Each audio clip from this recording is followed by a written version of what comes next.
Olá, agora vamos para a parte final da carta 6.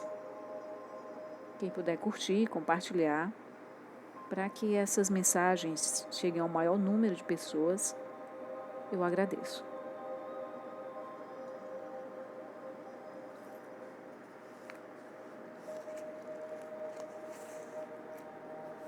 A verdade em relação ao pecado.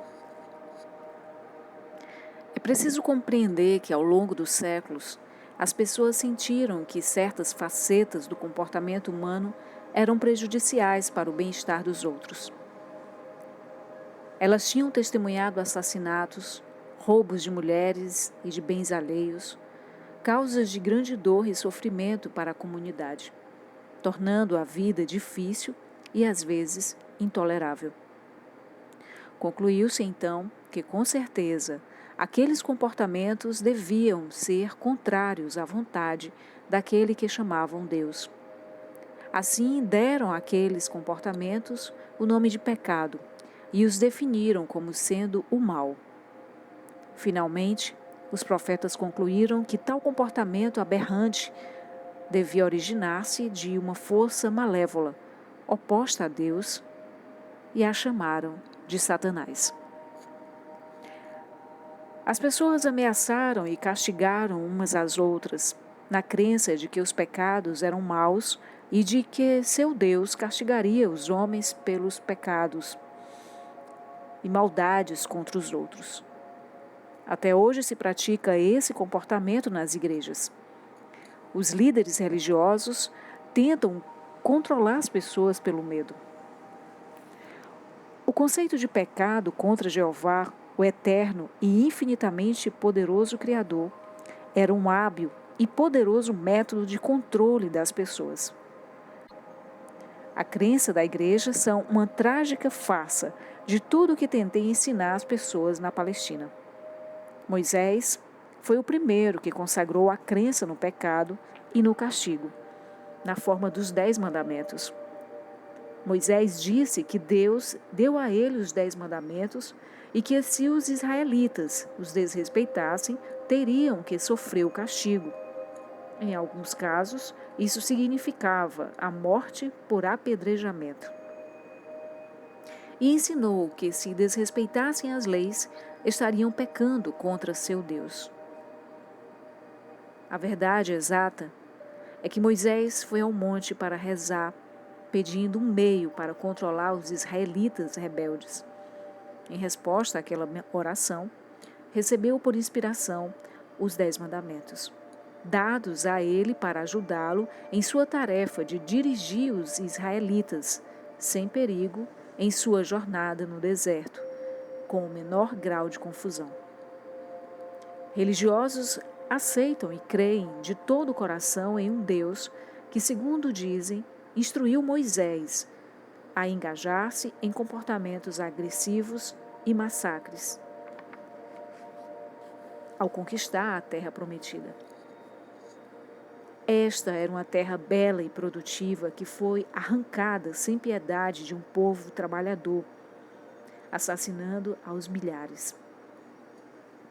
Isso foi considerado como a coisa certa a fazer, uma vez que Deus tinha prometido para eles uma terra bela na qual se estabeleceriam. Até hoje os religiosos creem que, como Deus falou com Moisés, deve ter sido Deus quem decretou o derramamento de sangue. Em sua Bíblia, há muitas descrições semelhantes e horrendas sobre guerra e derramamento de sangue, e são consideradas permissíveis, justas e corretas, porque se acreditou que Deus ordenou a eles ir para a guerra contra os gentios. Você pode perceber na história dos judeus o desenfreado impulso do ego, no qual, inclusive, Deus é usado para isentá-los de toda a responsabilidade. No momento da exaltação do próprio poder, tornou-se permissível e justo ignorar os 10 mandamentos e realizar o extermínio em massa. Eles acreditavam não estar cometendo nenhum pecado pois o massacre tinha sido ordenado por Deus. Que Deus? Você pode perceber por que era necessário que eu nascesse na Palestina e vivesse entre os judeus. É um esforço para ajudá-los a ver que suas crenças e práticas tradicionais eram totalmente contrárias à natureza da consciência divina, que verdadeiramente havia dado a eles o ser. Através dos séculos, os homens lutam com o conceito de pecado. Muitas pessoas sinceras ficam aflitas com a maneira pela qual ofendem a Deus e rezam pedindo seu perdão. Há muito tempo, sacrificavam um sem número de animais no templo de Jerusalém para apaziguar a Deus, na esperança de escapar das consequências de seus pecados. Desde aquela época, inumeráveis livros foram escritos sobre o tema, expressando pesar e horror por ver o estado da alma dos homens, indicando a mudança de comportamento pelo açoitamento com chicote, para torturar a carne e fazê-la pagar pela maldade de pensamento, palavra ou ato. Muitos desses livros foram aplaudidos pelos cristãos em toda a Europa e guardados em arquivos de instituições religiosas. Esses livros prendem as pessoas à antiga personagem de Jesus, pregando a salvação do homem do castigo de seus pecados, por meio de minha morte na cruz. Como já expliquei, estas crenças são fisicamente impossíveis e contrárias aos fatos da criação. Nenhuma divindade superior exige o pagamento pelos pecados. Esse é um conceito inteiramente humano e pagão.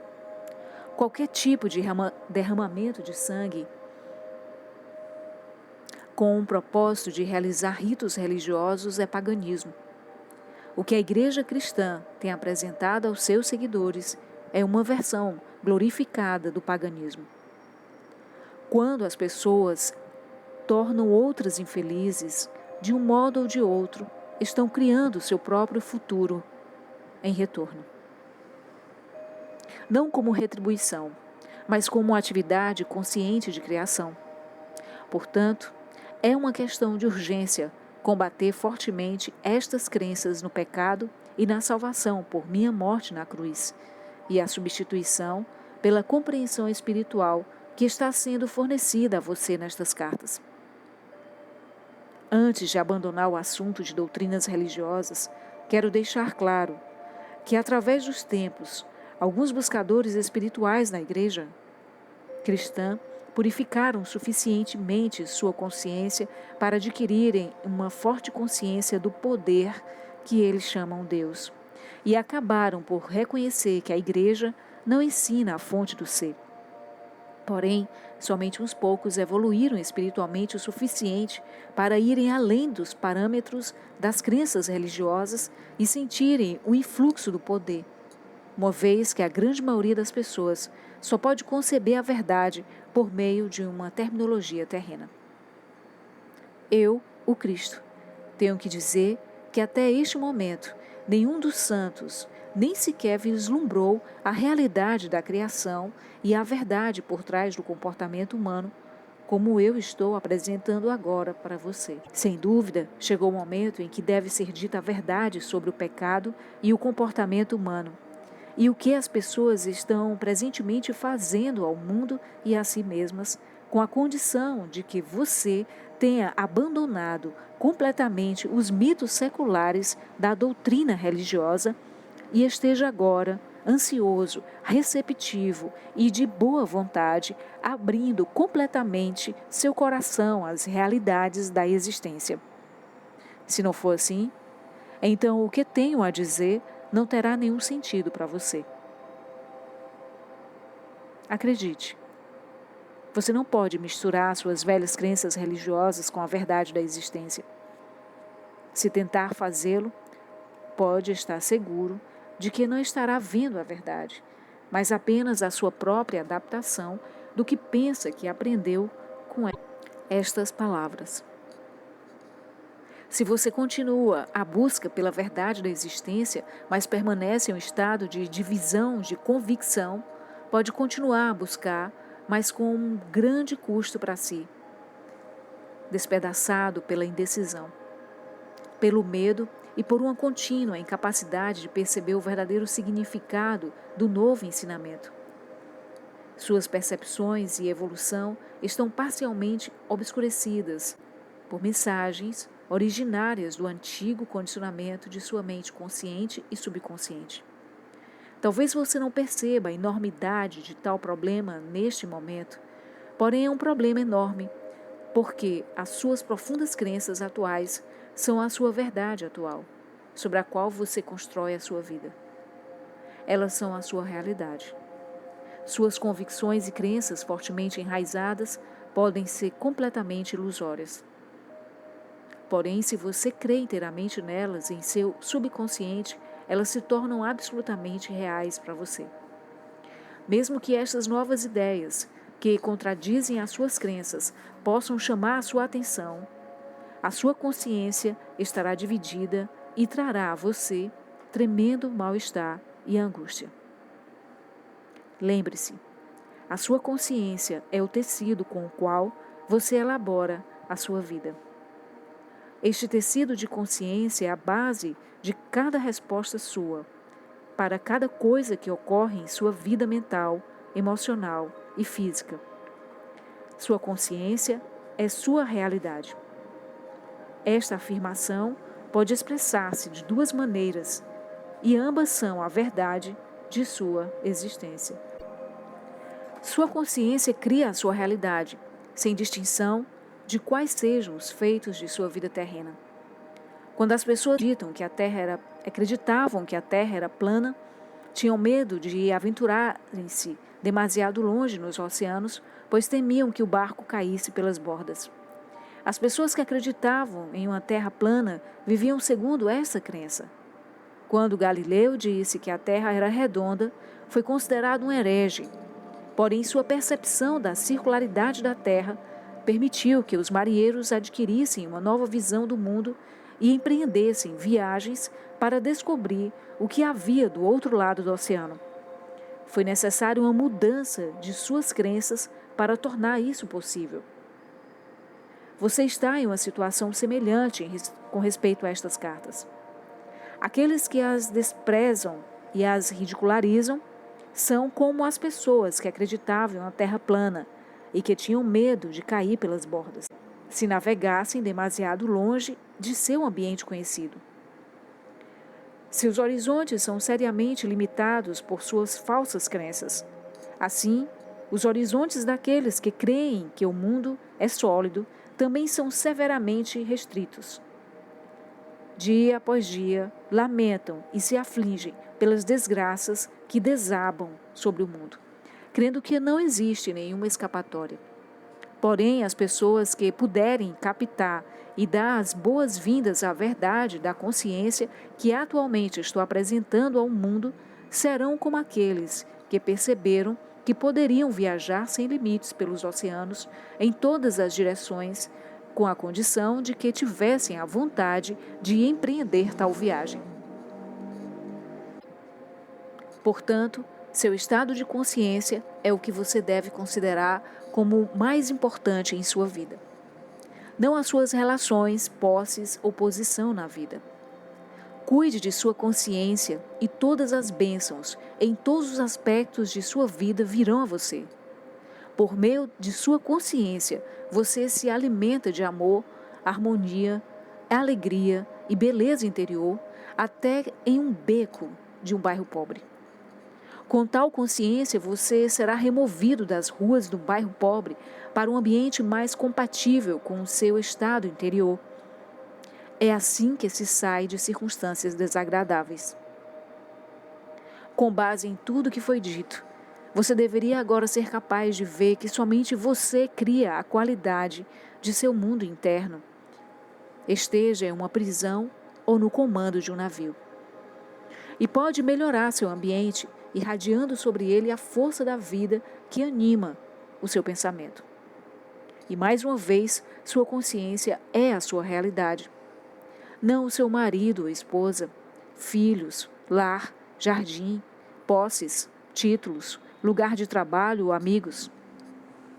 Pois seja qual for o lugar que as pessoas e suas posses ocuparem em sua consciência, bom ou mal, esse lugar é apenas a sua percepção pessoal sobre eles.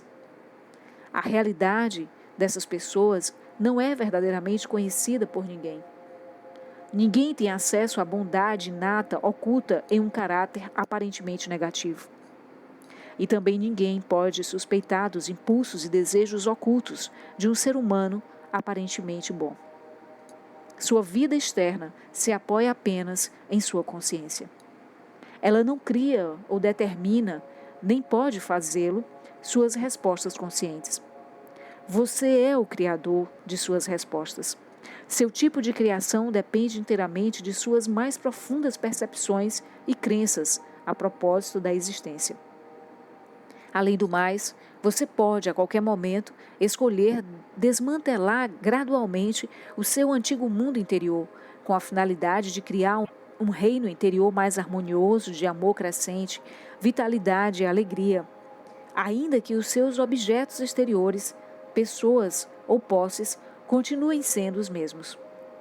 O poder espiritual do tecido de sua consciência irradiará para o exterior e será absorvido pelas pessoas, plantas, tijolos e cimento, por tudo o que o cerca nas imediações. Ocorrerão mudanças e melhorias claras em tudo o que está em seu ambiente. Este é o seu destino na vida ou em vidas futuras. Chegar a esta plena e completa realização. Quando isto acontecer, você colocará o pé no caminho da maestria de si mesmo e então gradualmente avançará para tornar-se um verdadeiro mestre de seu mundo de consciência humana, interpenetrado e assistido pela consciência divina. Eu, o Cristo, recomendo a você esta carta. Eu o pus na plena posse de alguns dos fatos importantes da criação, que permitirão que você transcenda o ego, guardião de sua individualidade, e volte à universalidade do ser, da qual você realmente veio. Você tem em suas mãos os meios pelos quais pode entrar no amor, alegria e realização pessoal incondicionais. Lembre-se de que eu disse a você que anseio pelo progresso do viajante espiritual. Enquanto avança pelo caminho que tracei para você, haverá momentos de confirmação de que estou de fato com você em sua jornada. Você o verá. Conserve sua fé nisso. Em todo momento, eu o sustentarei no amor divino, pois sou o amor divino em ação. Acredite nisso e encontre descanso em minha consciência que o envolve.